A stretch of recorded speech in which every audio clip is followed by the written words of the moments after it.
Hi everybody, welcome to another episode of the Future Tech podcast series. It's me, Charlie Sell, the Group MD for Arrows Group, where I'm interviewing thought leaders, tech leaders, people who work within our technology ecosystem, asking them a bit about their story, thoughts about technology that's passionate to them, and that all-important career advice to our many STEM listeners. So I'm really pleased to have Dr. Shorful Islam with me today, who is the Chief Product and Data Officer at OutThink. OutThink are a global human risk management platform. And as we're going to find out, Dr. Shorful has quite an interesting story of how he got into data and technology and a bit about what he does. It's really, really fascinating. So Shorful, welcome to the show. Thank you. So let's jump straight in and let's hear a bit about your story, how you got into data and ended up OutThink as one of the many companies you worked with. Yeah, thank you, Charlie. So I guess my story starts is that I did a degree in psychology because I wanted to sort of understand people and I wanted to get away from science. Okay, so I thought psychology was a good way of not going too into the humanities, but but far away from sciences as possible. Unfortunately, I turned up and realized that most of it was research methodologies and statistics. But it was okay. It was so okay that I did a master's and then a PhD in psychology. And one of the things that I did when I was doing my PhD was that I built a model to predict why children have accidents. Back then there was no data science. Cloud computing wasn't even probably nascent, if at all heard about. We're talking a lot of late 90s here, giving away my age. So I use sort of advanced statistical techniques to predict why children have accidents, putting in multiple variables that I collected. And then what happened was I realized I didn't want to work in academia, but you're sort of unsure after you do a PhD where you could fit in. But I got a role at the NHS, and I was basically a sort of a health researcher, health promotion researcher. And what I did was I tried to work out why children fell ill, why they came into A&E wards in hospitals, that kind of stuff. And then a few years there, I moved into public sector. But one of the core things that I did actually early on is that I realized that if I took my academic sort of approach to understanding human behavior, which was typically surveys and asking and interviews, it didn't really excite me. What I really enjoyed was getting actual data from that people did. So in a hospital, if you imagine, they've got the patient administration system. So it logs, who arrived, when they arrived, what their condition was, if there's any background. It has all their demographic information around them. Same when I worked in local government, we had access to, housing benefit data, council tax data. So there's a lot of data out there that tells us a lot about what people do, but maybe not necessarily what their intentions or motivations are, but it tells you their behaviors. So for example, one of the things that your listeners might hate me for is that I analyzed parking ticket data to work out, who parked where and where the wardens needed to be to minimize that kind of stuff. But it gave you an idea of, why people behaved in a certain way. And so that's what I was really fascinated in, was understanding human behavior that's collected automatically. And as you can imagine, turn of the 2000s, the millennium, the internet boomed, right? And so we had all this data being collected from the internet. We had CRM systems, we had data warehouses everywhere. And so I was more interested in that kind of data than the traditional research type, survey type data. And then, a few years afterwards, I decided I'd go over to the commercial sector. So I took the leap over to the commercial sector, and I actually found that's where I realized I was actually a data analyst. So before, I always thought myself as a researcher, and I'd worked in areas which labeled me as a researcher. But moving over to the commercial sector, I realized I was actually a data analyst. I was analyzing actual data that came from systems and things. And that's where I sort of learned in the first few companies that I worked for, like Betfair and ITV, about databases and data warehousing. Learn about SQL. I already had a skill set in analyzing data, statistical data, data using SPSS, so that was fine. I knew how to run all the statistical stuff, but I hadn't had the grounding in what most traditional data analysts would have had, which is SQL. Excel and I found I've always been sort of good at that kind of technical stuff, and I think it's more that I can work things out. So, you know, but one thing I'm really bad at, and I'll just tell you now, is that I'm very bad at remembering code. So, you know, if I was to go to an interview and they asked me to code something, I'd be rubbish at it. But I could solve the problem. If you gave me a bit of time, Google and some books, I could solve the problem. But anyway, one thing I did realize is that I was quite unique, that I had a psychology background. I was working in this data space where most people came from a maths background or a computer science type background. But what I felt that I didn't realize at the time, but later on I realized, is that I was always presenting my findings. And I found that senior stakeholders would always come back to me and want to know more. And I always wondered why they'd come back to me and not to my peers who were probably more from a more technical approach. And the thing I learned later on in life is that I was very good at empathizing with my audience, right? Because of the psychology, you know, I understood that we're all people. I had theories on why people behave in the way they do, you know, how their belief structures are sort of formed and stuff. And so every time I was presenting, I was, I guess, informally deploying my psychology knowledge. And again, I don't know if it was because of my psychology training or whether it's because of me, but, you know, life experiences are a combination of, you know, what you've studied and who you are as well, I guess.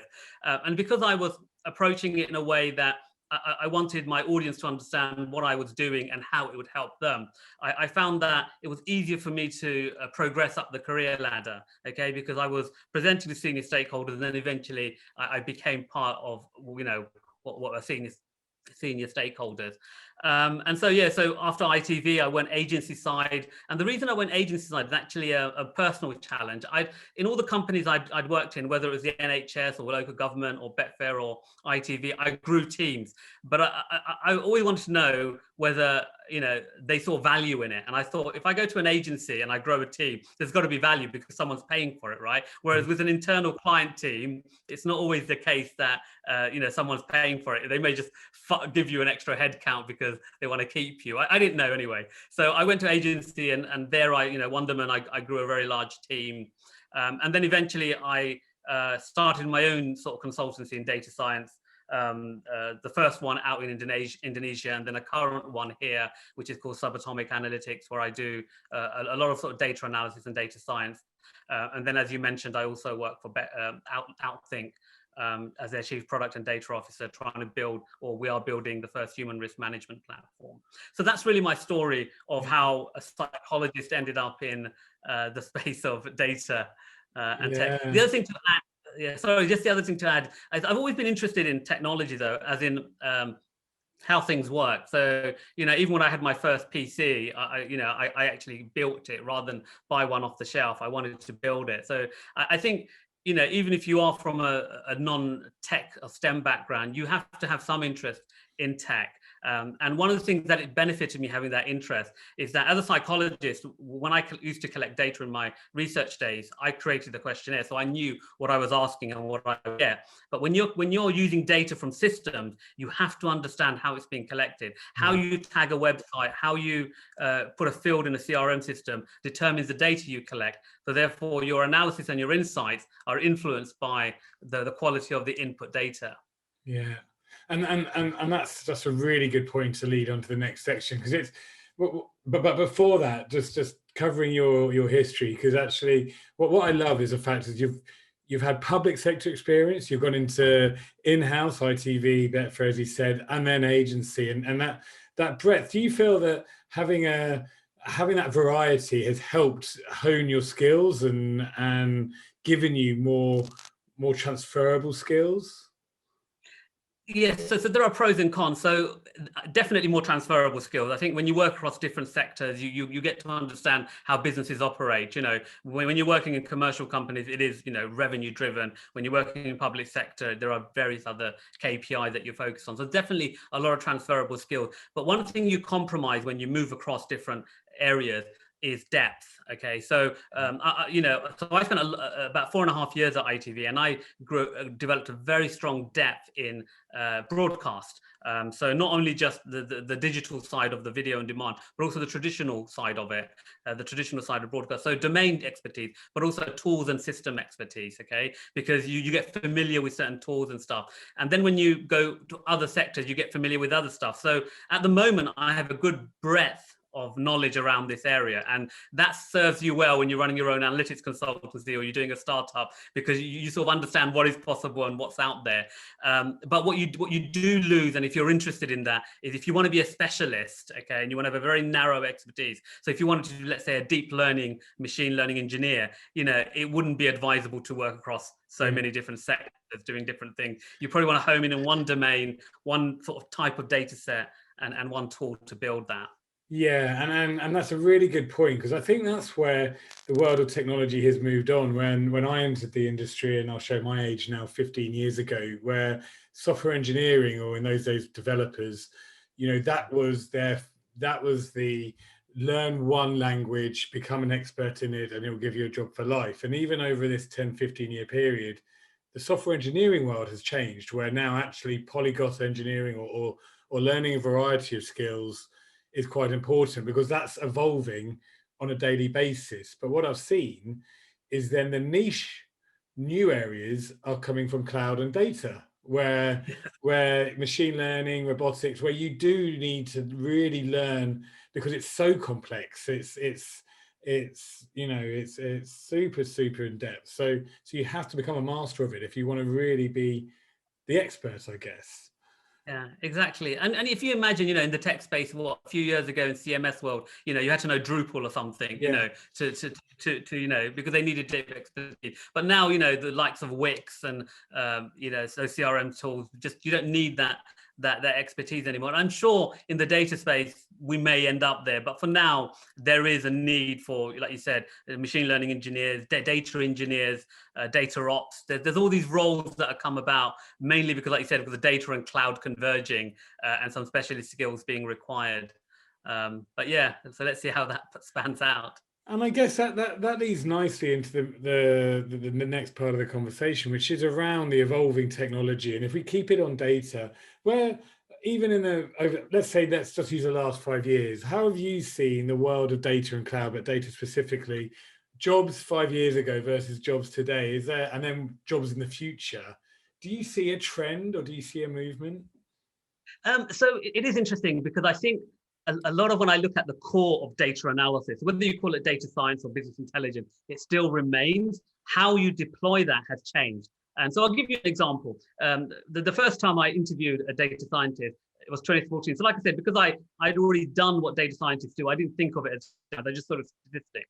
But the first time I interviewed a data scientist in 2014, when it was all buzzing and new, and he said to me, I was using all these techniques. And when I was asking him, what is it? It actually boiled down to actual statistical techniques. And then it dawned on me, what's happened, okay, is that, first of all, you had hosted solutions. So people, companies would buy data centers, right? And what that meant was that in some way, they limited how much data they would play around with, because it's cost, right? So if an analyst suddenly wanted to look at all of its log files, that, unless the company was flashing in money, they were like, maybe not, we'll process it for you, we'll aggregate it for you. And so, they never got the richness of the data, because the data center was a cost.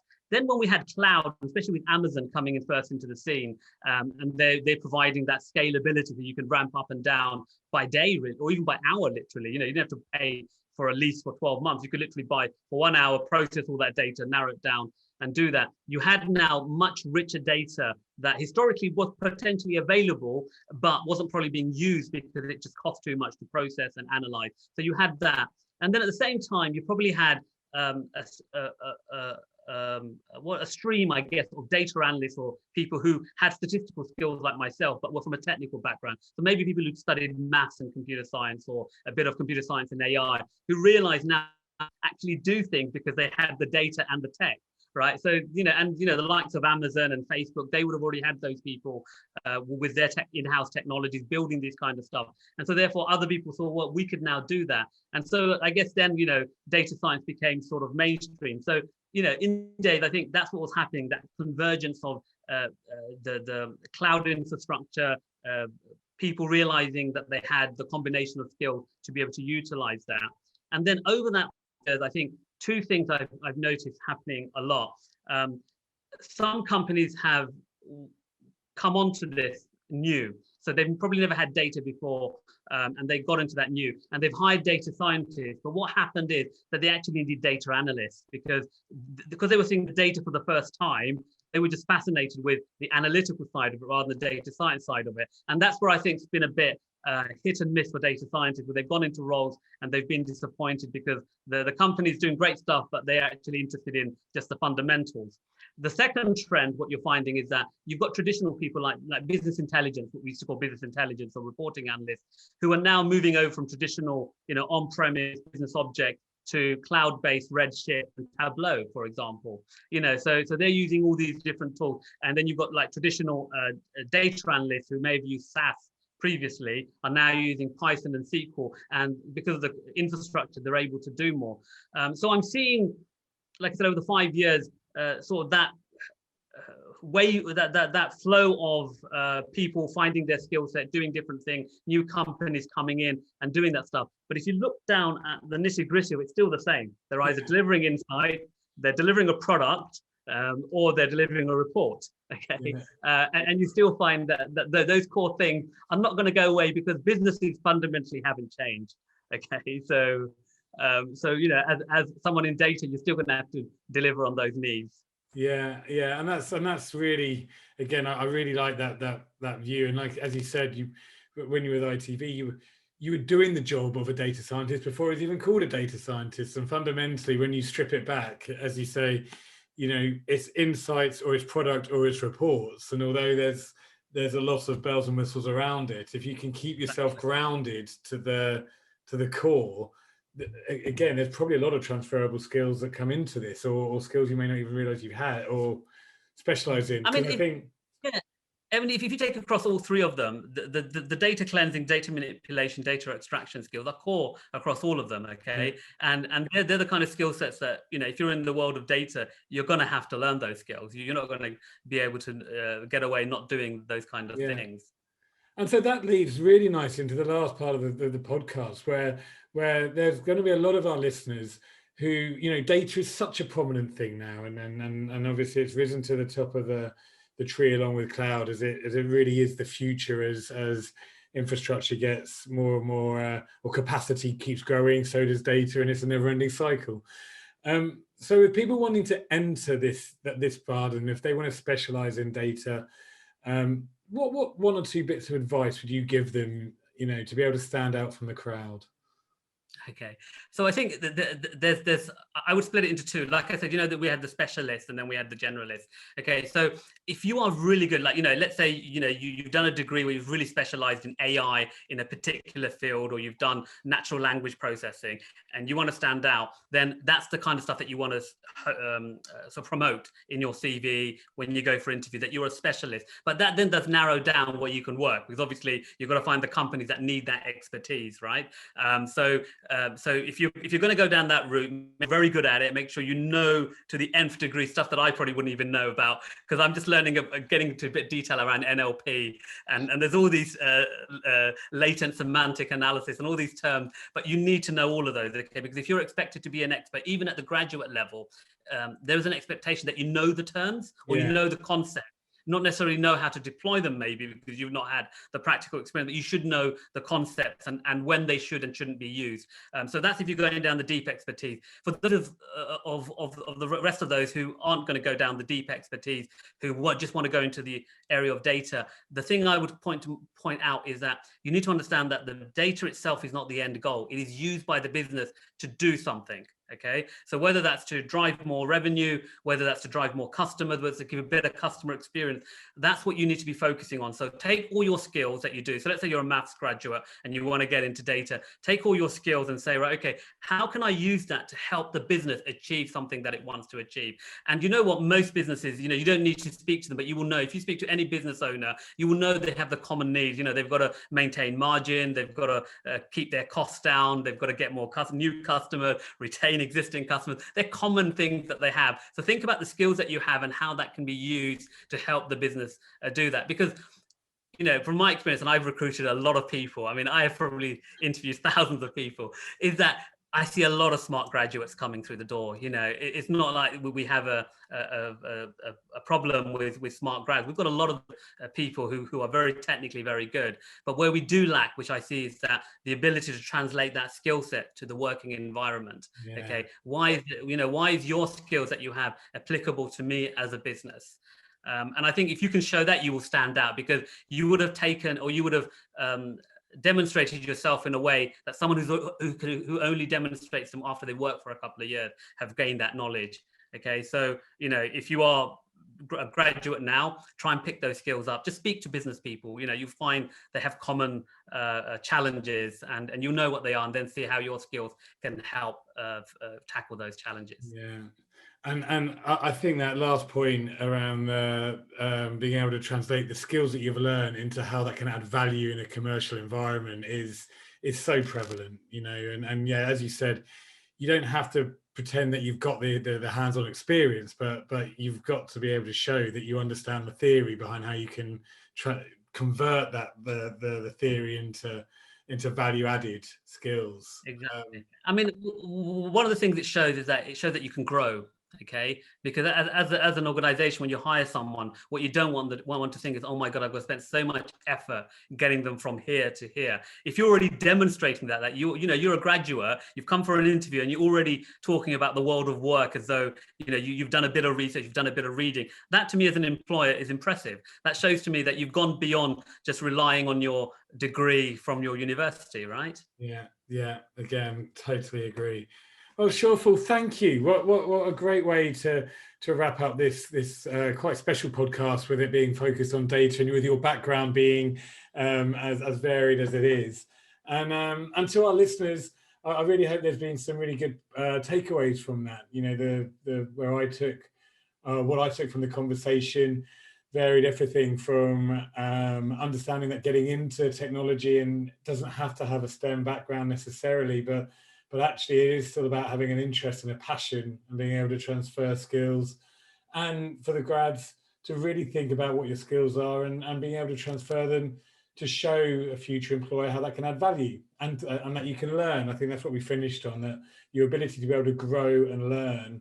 And if you can evidence that in various ways, it's going to make you stand out a lot more than people who are just purely leveraging academic results or theory. So yeah, thank you, Shorful. Thank you very much for being on the show. I hope you found that not too painful. It's very enjoyable. Thank you. Brilliant. And to all our listeners, that's another episode of the Future Tech Podcast. The podcast is on our webpage, arrowspodcast.com. It's on the career portals of our 17 partner universities, and it's also on Spotify, Google, and Apple. So here's to another show. Thank you everyone for listening, and goodbye. Thank you for listening to Future Tech with Charlie Sell, a podcast from Arrows Group Global.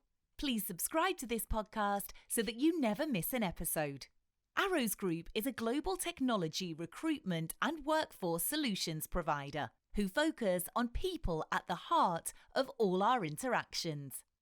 With in-depth technology expertise and global candidate communities, we offer bespoke solutions to every client and candidate.